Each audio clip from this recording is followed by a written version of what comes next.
નંદ બાબાના ઘરે ભગવાન પધાર્યા તો નંદ બાબા સૌથી પહેલા મોટા મનવાળા થઈ ગયા. ખાલી પૈસા વાળા થવું ને એ પર્યાપ્ત નથી. પૈસા વાળા જેટલા મોટા થાવ ને એની હારે મનય મોટું થવું જોઈએ. નહીં તો ભગવાને પૈસો બહુ આપ્યો હોય પણ જીવ નો આપ્યો હોય.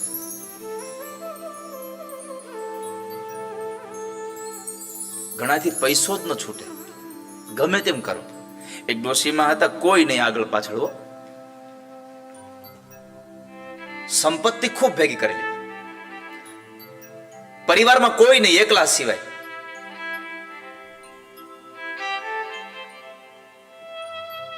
માજી પાસે પૈસા આપો પણ કોઈને આપે નહીં. કે એક રૂપિયો મંદિરમાં દાન નો આપે ને, અરે આરતીમાં રૂપિયો નો નાખે.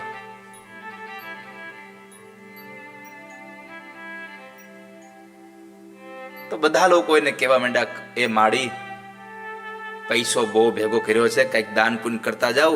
આ તમારી વાહે આ પછી તમે મરી જાઓ આ પૈસો કોક લઈ જાય. એક ભાઈ તો એવું કીધું, માડી કઈક દાન પુણ્ય કરો, કોક મારી નાખશે ને લઈને વયું જાય બધું.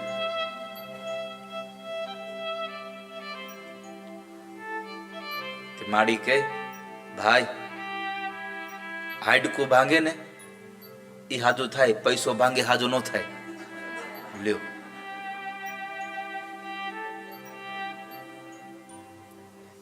તો બહુ બધા એને વારે વારે કહેતા હતા કે માડી ક્યાં જાઓ, કઈક થોડુંક તો કઈક દાન પુણ્ય કરતા જાઓ.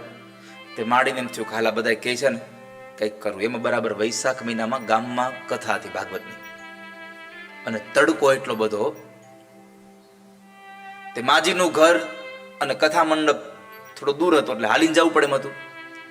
તે બધા બહેનોની હારે હાલીને ગયા અને બધાને હારે નક્કી કર્યું કે હાલો હું આજ કથામાં આવી. માજીએ ગોર બાપાને દેવા હાટું 1 રૂપિયાનો સિક્કો હાથમાં મુઠ્ઠીમાં લીધો.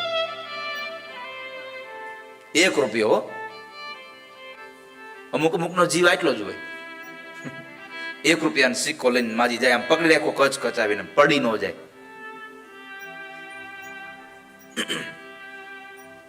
એક વાર અમારે એક ભાઈ પૈસા દેવા આવ્યા, એકનો એક બંડલ એને 7 વાર ગણ્યું. એ ઘરેથી કેટલી વાર ગણીને આવ્યા એને જ ખબર હતી, પણ આયા એને 7 વાર ગણ્યું. તઈ પછી અમને આપ્યા. પાછા અમને આપ્યા પછી કે હવે તમે ગણો. છૂટે નહીં. તો ઈ માજી આમ આમ રૂપિયાનો સિક્કો કચ કચાવીને પકડીને ગયા. હાલતા હાલતા બિચારા પરસેવે રેબજેબ થઈ ગયા. અને બરાબર કથામાં ગયા ને કથામાં વ્યાસપીઠ પાસે પૈસા આમ દેવા જવા માટે આમ આમ ખોલ્યું હાથ, રૂપિયો આમ દેવા હાટું.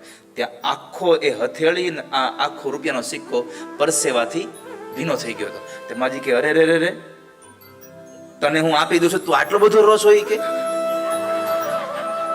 તને આટલું બધું દુઃખ લાગે છે? કેટલો રેડ્યો તું? નથી દેવો, લે. પાછો ખીચા મૂકી દીધો. છૂટે નહીં.